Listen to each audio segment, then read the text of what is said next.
Salut tout le monde, c'est Wormhole Surfer du forum Run4Games. Aujourd'hui je suis avec Zundo, le très grand Zundo. Vous pouvez voir qu'il y a une petite différence de taille. Salut à tous. Donc Zundo, je ne sais pas si vous le connaissez, il est présent sur le forum depuis quelques temps, il vient de Limoges.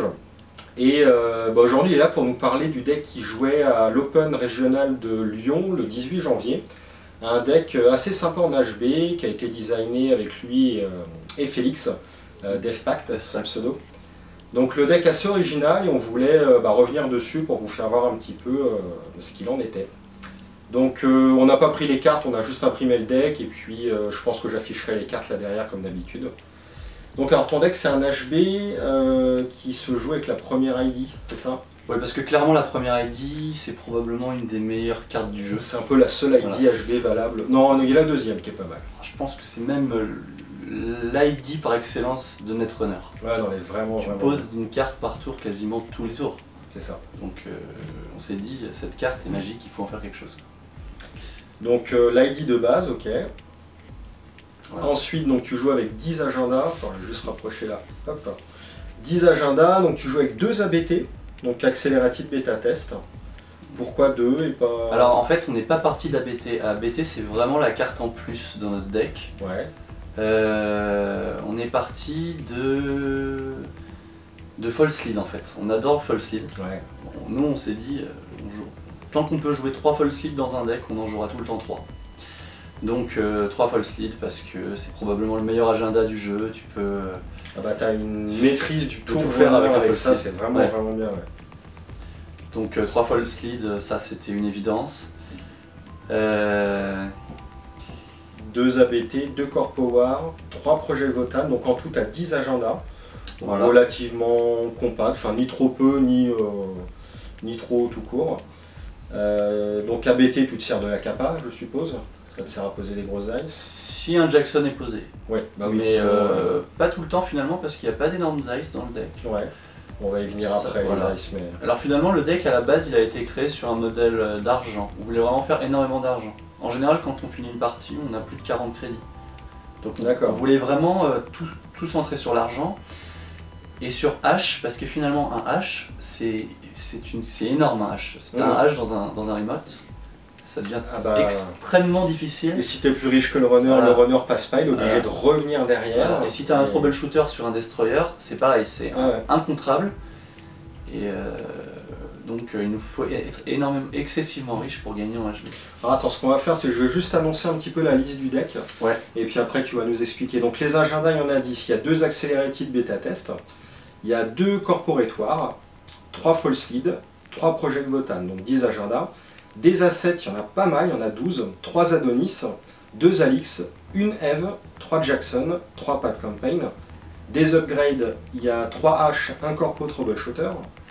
Des opérations, 1 Closed Account, 3 Hedge Fund. Des Ice, tu en as 19, tu as 9 barrières, 3 Eli, 3 Ice Wall, 3 Wall of Static. 6 Code Gate, 2 Enigma, 1 Tollboost, 3 Victor 2.0. Et 4 Sentry, 1 archer, 3 rototurettes. Et tu me disais qu'au niveau influence, tu étais à 11 d'influence. Voilà, juste 11. En fait, on s'est pas du tout basé sur l'influx. En HB, il y a énormément de bonnes cartes de base. Ouais, c'est clair. Et on n'a pas cherché à remplir en fait. Voilà, on se posait tout le temps la question, est-ce qu'on passe à 13 avec telle ou telle carte? Mais à aucun moment on s'est dit, comme j'entends certains dire, ah il me reste un point, je vais mettre un chum. Non, on n'a pas même chum parce que très clairement, chum dans ce deck ça n'a aucune utilité. Moi c'est pareil, j'essaye toujours de focaliser sur 15 points. J'ai du mal s'il me reste un petit point à dire, ouais non. Mais je pense que c'est une mauvaise manière de raisonner. Ouais. Non, mais quand tu crées un deck, il faut pas regarder l'influx en premier, je pense. C'est Vigrave, je crois, qui en parlait de ça une fois. Ouais. Et par contre, ouais, t'as pas des ice finalement qui sont super grosses. C'est marrant parce que moi j'ai joué contre une des premières versions de ce deck là avec DevPact. Et ça me coûtait un bras à passer, alors que là quand tu vois les ice, il n'y a rien de trop gros à part archer. Alors faut expliquer, Eli 1.0 c'est excessivement cher à passer. Ouais.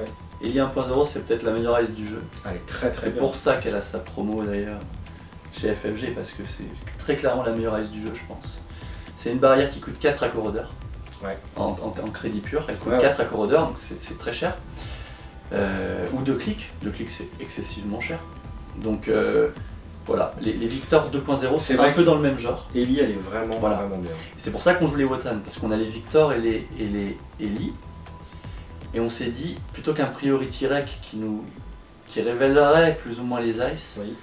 Vu qu'on est excessivement riche. Et qui te ferait pas gagner en plus énormément de thunes, parce voilà. que les grosses ice, à part un taux de boost, on n'a pas non plus qui coûte très cher. Voilà. Moi à Lyon, j'ai réussi avec un Wotan complet à bloquer un mec qui voulait passer sur Victor 2.0. J'ai mis toutes les subroutines. Oh la vache. Et ça faisait pile poil ce qu'il n'avait pas en crédit. D'accord. Voilà. Donc les ice, oui, on peut vite les expliquer. Donc on voulait un ratio. Donc là on a 9 barrières, 6 code gate, 4 sentries, c'est plus ou moins équilibré. Les sentries sont des destroyers parce que voilà, les sentries à trace. Alors on n'a pas d'ice à trace vraiment. Hein. On a les Victor, mais les ice à trace c'est toujours un petit peu situationnel. On n'a que 6 bioroïdes. Parce que pareil, hein, les bioroïdes ça se passe quand même. C'est pas des ice. Si tu veux y accéder, voilà, ça se met pas sur un remote quoi. Un bioroïde. Oui, puis après les bioroïdes. Ça se met pas tout seul sur un remote. Oui. Ça se met avec du reste. Quand tu as 2 Victor côte à côte, là ça devient compliqué. Et ouais, ce qu'on voulait aussi, c'était un peu faire les fesses d'Atman. Donc en fait, si tu regardes, on a 3-0, on a 3-1, on a 2-2, des 4 on en a 3. Ouais, donc tu essaies vraiment de varier des 5, on en a toutes les forces. 4, et on a Archer en 6. Donc vraiment... voilà. Moi je suis vraiment étonné du deck. Et les costs, les ice sont vraiment peu chers. On a 17 ice peu chers qui vont jusqu'à 5. Et après on a Archer et 12 quoi. Bah, Archer en termes de crédit c'est pas cher, c'est juste non mais c'est une ice chère. En soi c'est une ice assez chère. Voilà. Et donc nous on voulait vraiment centrer le deck sur un deck qui aurait très peu d'opérations. À la base Despact voulait pas vraiment qu'on joue les hedge funds. On a testé ça. On s'est rendu compte que c'était assez difficile de jouer sans hedge fund parce que ça reste la meilleure carte à thune du jeu je pense. Et pourquoi Closed Account? Parce que dans le méta actuel, ça reste une carte démentielle où vraiment tu fermes un compte, où le mec a 30 crédits, 8 tags, tu lui fermes son compte, la partie est pliée. Donc si t'as pas de quoi taguer, tu profites des decks tag-me en fait. On a rien, voilà, contre tag-me. Parce que c'est ce qui marche le plus. Un Andromeda, elle va te faire Account siphon, tu lui fais false lead, voilà, tu fermes le compte, ça je l'avais fait à Lyon. Sinon, bah, parfois garde les tags. Hein. Oui, donc false lead, l'intérêt de squeezer les 2 derniers clics du runner, c'est pour toi avoir suffisamment de temps pour scorer ton Votan par exemple? Je le fais quand je gagne la partie le tour d'après, bah, je le fais. Ouais, voilà, ouais. Sur un Votan ou sur un plus petit. Mais false lead, très clairement, oui, tu peux t'en servir pour énormément de choses. Pour que le runner ne puisse pas se détaguer aussi. Voilà. Pour que le runner ne puisse pas poser son same old thing et le faire dans la foulée. Ouais, ok. Il y a énormément de manières d'utiliser un false lead. Et ton retour sur Alix, parce que cette carte est très peu jouée, voilà. C'est assez... Alors nous à la base on avait inclus 3 Alix Talbot, ouais. 3 c'est beaucoup. C'est une carte qui vraiment va nous servir en début de game, mid-game. On aura un fort, alors en début de game on a toujours ce remote qui est assez fourni en ice. Puis après on va essayer de créer 1 ou 2 remotes accessoires. Quand on n'est pas très riche, Alix, on la craque à 4 compteurs, on gagne 8, ça fait un petit peu d'argent. Quand on est riche, le runner il vient même plus tracher les trucs. Ouais, on peut même laisser une Eve, même j'ai des Adonis qui passent tout seul. Et le problème c'est que s'il vient pas la tracher... Et Alix elle monte, j'ai fait des Alix à 20 crédits. Quoi. Ouais, et toi ça te donne un énorme avantage sur H et troubleshooter, voilà. C'est ça. Voilà. Dans troubleshooter on en a qu'un parce que c'est très situationnel comme carte, ça ne te sauve pas la vie vraiment. Mais H, très clairement on ne pouvait pas jouer sans 3 H. C'est marrant parce qu'à voir le deck comme ça, alors, on voit que ça a été travaillé, hein, ça c'est clair, mais ça fait pas rêver entre guillemets. Et pourtant, alors moi j'ai pas joué contre cette version là, je jouais contre une version précédente, c'était à Toulouse, donc qui a évolué visiblement. Mais déjà le deck il est super bien. Il est très perméable au début. Et puis au bout d'un moment il s'installe. Voilà. Et moi comme je jouais principalement en Andromeda jusqu'à présent, bah, si on profite pas du début de game, derrière on passe plus aucun serveur, c'est assez... Pour donner les résultats, Félix a fait, donc Despact a fait une défaite sur 7 matchs avec ce deck. Ouais. Vraiment au point près. Et moi je n'ai que des victoires et un match nul justement contre Despact. Parce qu'on n'a pas eu le temps de la faire parce que j'ai commencé runner, donc il a commencé corpo. Je savais comment battre le deck, il fallait aller vite, donc j'ai pris les 6 points. C'est un deck qui est assez lent a priori. Voilà, il est lent au début si tu veux, tu t'installes sur un haut de tour. Mais voilà, j'ai pu prendre que 6 points et après je ne passais plus dans R&D quoi. J'ai mis 4 tours à faire un run dans R&D. Et est-ce que tu prévois est-ce que vous prévoyez du coup avec Félix de l'améliorer avec les prochains packs? Là on a déjà modifié quelque chose, donc on n'en parle pas tout de suite, mais il y a déjà des choses qui ont changé. Mais très clairement, c'est quelque chose. Alors, par contre, c'est pas un deck de débutant. Très clairement, un débutant pourra pas bien le jouer, je pense.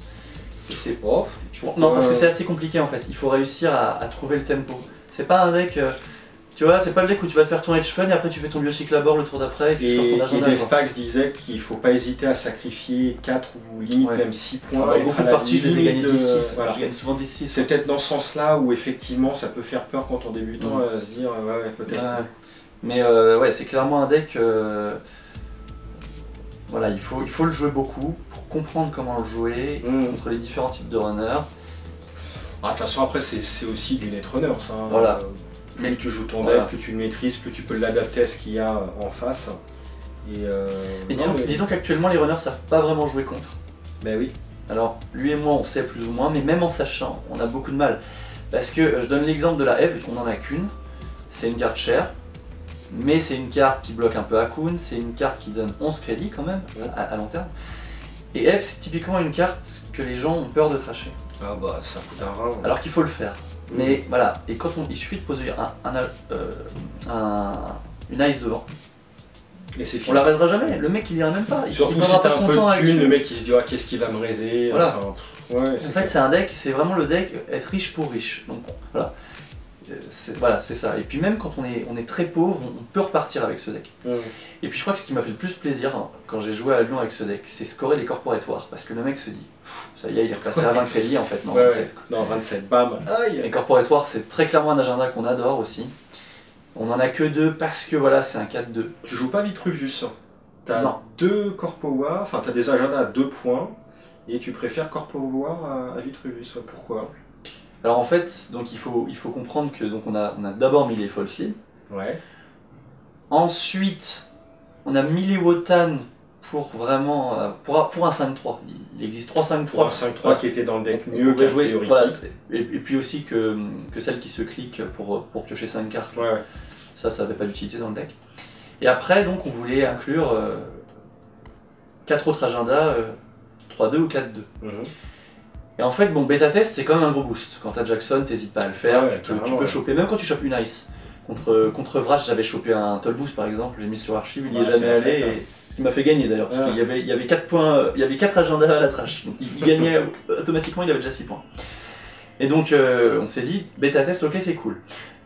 Mais Corporate War, c'est vraiment l'agenda, on le jouait aussi à Angers, on jouait False Lead et Corporate War déjà à Angers.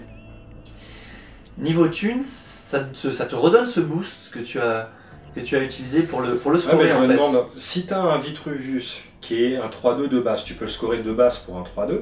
Si vraiment tu es gourmand, tu peux le faire en 4-2 comme un Corpo War. Et avec le compteur que tu pourrais utiliser, tu peux récupérer une carte à thune au moment où tu as besoin de la thune, ou t'adapter en récupérant une Ice contre Noise, récupérer un H par exemple. Enfin, je sais pas, un Vitruve à 4, ça me paraît plus polyvalent qu'un corpo. Je sais pas après. Non, mais c'est une bonne remarque. Bon, là, c'est vrai que on a peu joué contre des kites parasites ou des trucs comme ça qui nous trasheraient les ice. Ça pourrait être une bonne idée. Après, voilà, dans le méta actuel c'est Andromeda quoi. Clairement, on compte que des Andromeda. Donc là, avoir un boost de 7 de thunes d'un coup, c'est vrai que si tu repars derrière un siphon, c'est vraiment cool. Voilà, un truc qu'il faut dire sur ce deck, c'est qu'on score pas forcément les agendas coup sur coup. On essaye vraiment tous les tours de poser une carte pour avoir ce crédit, ce petit crédit qui... voilà, et puis un asset de plus, toujours un asset de plus, un H par 7, il y a de quoi poser. Voilà. Quand même. On a toujours un truc qui va bien, et moi il m'arrive de scorer un Corpo War en 3-4 tours. Quoi. Quand tu sais que le runner en face est vraiment pauvre, il a pas encore ses breakers, il a pas d'argent, tu sais que tu as le H derrière. Le pauvre runner il doit péter un plomb quand tu vois que tu avances tout doucement dans ton truc. Bah moi souvent j'avais des mecs qui abandonnaient la partie avant. Les mecs luttaient plus quoi. C'est ce qui fait plaisir. Juste d'en confiance dans un truc là. Vu qu'il te reste de l'influx, pourquoi 3 pas de campaign et pourquoi pas 3 marqués d'account? Alors, je vais t'expliquer pourquoi. En fait, marqué d'account dans notre deck c'est très mauvais. Pas de campagne et marqué d'account c'est quasiment le même coup de trash. Alors 5 c'est peut-être psychologique par rapport à 4, mais financièrement c'est quasiment la même chose en fait. Si le mec te trash pas le pad, te trash pas le market, il te trashera pas le pad. Et en fait, pad, elle coûte 2. Les mecs te laissaient les pads? Ouais, quasiment tout le temps. Pad, elle coûte 2.